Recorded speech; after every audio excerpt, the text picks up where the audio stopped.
जय श्री कृष्ण मित्रों। जय श्री राम। कर्मों का फल हर हाल में भोगना ही पड़ता है।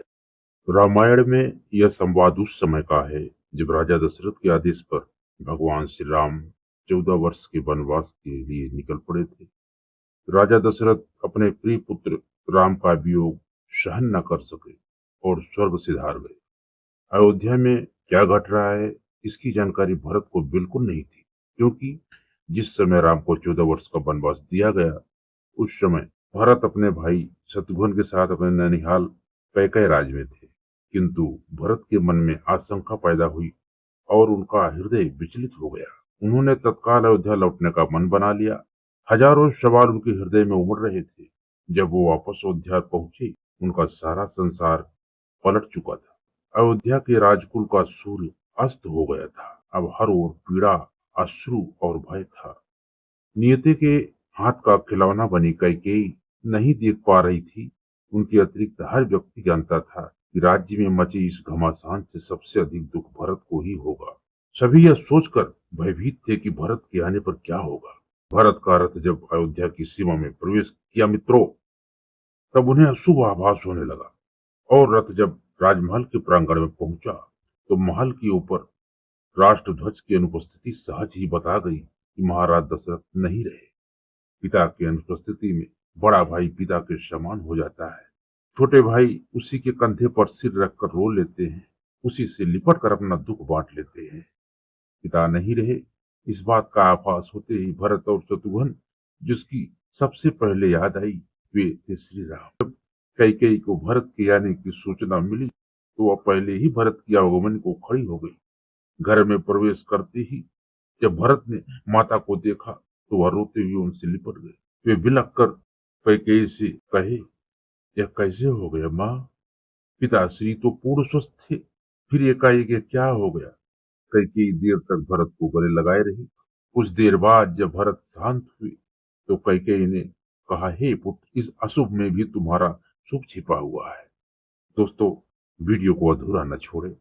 ये हमारे रघुकुल शिरोमणि भगवान श्री राम की कथा है।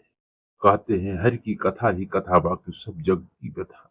दोस्तों, भगवान का कथा कभी अधूरा नहीं छोड़ना चाहिए, इससे अशुभ होता है। आप लोग इतना आगे देख चुके हो, थोड़ा और आगे तक देखते रहें, ये हमारा आप लोगों से विशेष अनुरोध है। अक्सर लोग बीच में छोड़कर चले जाते हैं, ये अच्छा नहीं होता मित्रों। और ये वीडियो अच्छा लगे तो वीडियो को लाइक करें, चैनल में नए हैं चैनल को सब्सक्राइब करके बेल आइकन को जरूर प्रेस करें और कमेंट में जय श्री राम लिखकर भगवान का आभार जरूर व्यक्त करें। तो दोस्तों, आपका कीमती समय ज्यादा न लेते हैं, वीडियो में आगे बढ़ते हैं। फिर क्या हुआ दोस्तों, भरत को गले लगाए रही और कुछ देर जब भरत शांत हुए तो कैकेयी ने कहा, हे पुत्र, इस अशुभ में भी तुम्हारा सुख छिपा है। महाराज द्वारा छीने जा रहे तुम्हारे अधिकार को मैंने अपनी योजना से वापस ले लिया है। अब तुम अयोध्या के होने वाले महाराज हो। शोक न करो पुत्र, अब पिता का संस्कार करो और राज्य संभालो। तब भरत ने कहा, अधिकार? मेरा कौन सा अधिकार? माँ, भैया राम के चरणों में रहकर इस राज्य की सेवा करने को ही अपना मैंने अधिकार और कर्तव्य दोनों माना है। तब कैकेयी ने कठोर शब्द में कहा, व्यर्थ प्रलाप न करो भरत। राम को महाराज ने 14 वर्ष का वनवास दिया है और तुम्हें अयोध्या का राज्य। भरत कैकेयी को एक टक निहारते रहे, जैसे उनकी वाणी चली गई हो मित्रों। कैकेयी ने प्रसन्न भाव से अपनी समूची योजना और महल में घटी घटनाओं को विस्तार पूर्वक बताया। भरत कुछ नहीं बोल रहे थे, बस उनकी आंखों से लगातार अश्रु बह रहे थे। कैकेयी ने जब सब कुछ भरत को कह दिया तब भरत की तंद्रा टूटी। कुछ पल तक माता का चेहरा निहारते रहने के बाद भरत बोले, अरे नीच, अभागन, इतना बड़ा पाप करने के बाद भी तू जी रही है। तुझे अपने जीवन पर लज्जा नहीं आती? इस कुकर्म से तूने मुझे रघुकुल का सबसे कलंकित पुरुष बना दिया है। मेरे भाग्य की विडंबना को तो देखो, मुझे रघुकुल जैसा उज्जवल वंश मिला, वीर पराक्रमी सत्यनिष्ठ और परम धर्मात्मा दशरथ जैसा पिता मिला, तीनों लोकों में बंदनी श्री राम जैसा भाई मिला, और वही तुझ जैसी पापन और नीच माता के गर्भ से जन्म भी मिला। अरे अभागन, परम धर्मात्मा श्री राम को वन में भेजने की बात कहते हुए तुम्हारे जीभा के टुकड़े नहीं हो गए? अरे वह श्री राम भैया जो तुम्हें अपनी माता से अधिक स्नेह करते थे, वह कौशल्या माता जो तुम्हें अपनी बहन से अधिक समझती थी, उनके इकलौते पुत्र को दोस्तों, आंखें भर आई। ऐसा भरत का ऐसा चरित्र था।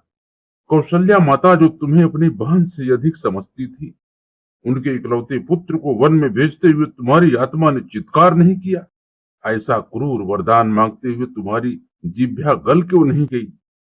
तब कैकेयी ने कहा, तू क्यों नहीं समझ रहा भरत? हर माँ को अपने पुत्र को बड़ा बनाने का लोभ होता है। तब भरत ने कहा, लोभ ही तो पाप की जड़ है माँ। लोभ मनुष्य को तेरी तरह अंधा बना देता है, जिसे पाप और पुण्य में कोई भेद नहीं दिखता। अरे श्री राम से मनुष्य तो क्या, पशु पक्षी भी प्यार करते हैं, लेकिन तू तो उनसे भी गई गुजरी निकली, जिसने उन्हें घर से निकाल दिया। कैकेयी रोते हुए बोली, भरत मैंने जो भी किया तेरे लिए किया है बेटे। भरत मैं तेरी माँ हूँ। इस पर भरत ने कठोर शब्दों में कहा, नहीं, तू मेरी माता नहीं है, तू तो मेरे पिताश्री की हत्यारन है। मुझे नरक में रहना स्वीकार है, लेकिन तुझे अपनी माता कहना स्वीकार नहीं है।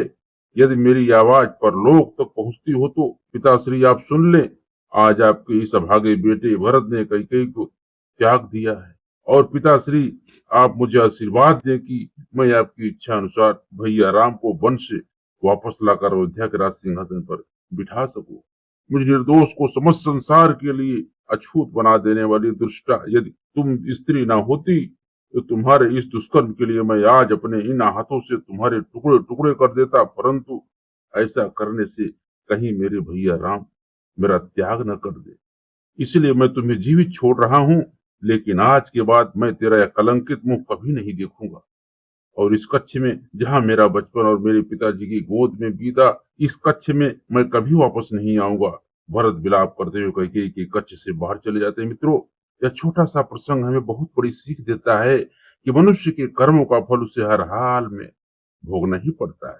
कैकेयी ने मंथरा के साथ मिलकर षड्यंत्र तो रचा, लेकिन यही षड्यंत्र उनके पति की मृत्यु का कारण बन गया।